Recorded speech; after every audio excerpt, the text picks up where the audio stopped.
चाचा चौधरी का मकान। एक दिन चाचा चौधरी परिवार। तुम मुझे कभी शादी में लेकर नहीं गए, आज मैं पहली बार उसमें शामिल हो रही हूँ। दूसरी बार बिनी, पहली बार तुम अपनी शादी में शामिल हुई थी।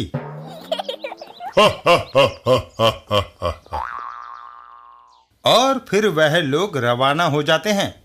हम आगरा में पूरा एक हफ्ता रहेंगे और जमुना के किनारे मैं जॉगिंग करूंगा। मैं वहाँ ताजमहल देखूंगी।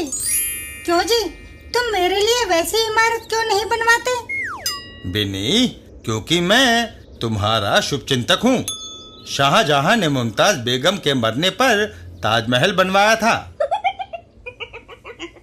दो ठग, होतो और जकालो। होतो, रहने के लिए हम मकान की तलाश कर रहे थे ना, वह मिल गया। जकालो, मगर हमारे पास पगड़ी देने के लिए पैसे कहाँ हैं?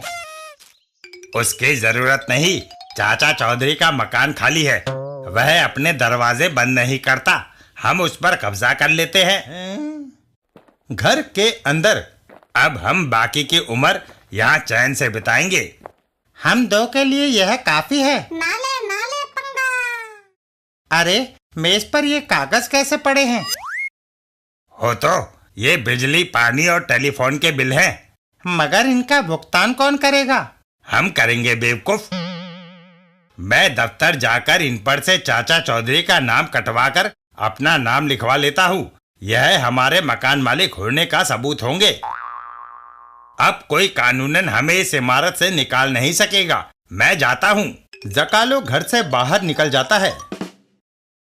इधर हो तो जब तक जकालो गया है मैं कुछ खा लूं, फ्रिज काफी भरा है। एक सप्ताह बीत जाता है। चाचा चौधरी परिवार लौटता है। मैंने आगरा के खेत से गन्ने ले लिए थे।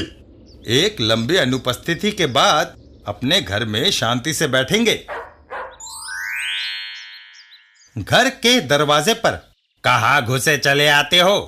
जो बिजली, पानी और फोन का बिल देता है वही मकान मालिक होता है। देखो, साबू जकालो को पकड़ लेता है। खटमल, बचाओ! पुलिस इंस्पेक्टर, साबू उसे छोड़ दो।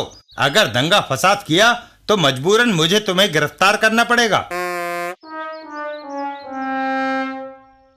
हो, जीत हमारी हुई।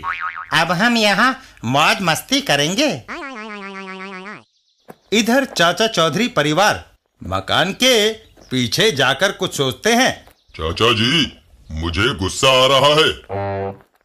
साबू, अगर तुम्हें गुस्सा आता है तो उस पत्थर पर पैर पटको, गुस्सा ठंडा हो जाएगा। साबू पहाड़ी पर चढ़ जाता है। वही करता हूँ। इधर चाचा चौधरी भाग्यवान, भागकर सुरक्षित जगह पर चलो। साबू पत्थर पर एक किक जमाता है और पत्थर लुढ़कता हुआ सीधा घर के नजदीक आकर गिरता है। घर के अंदर ओह, मकान में कंपन, भूचाल। वह दोनों घबरा कर बाहर भाग जाते हैं। बाहर मैदान में भागो। थोड़ी देर बाद कंपन खत्म हो गई। वापस चलो। घर के सामने अगर अब तुम इधर आए तो बाकी की उम्र लंगड़े रहकर गुजारनी पड़ेगी। और यह गए तुम्हारे नकली बिल।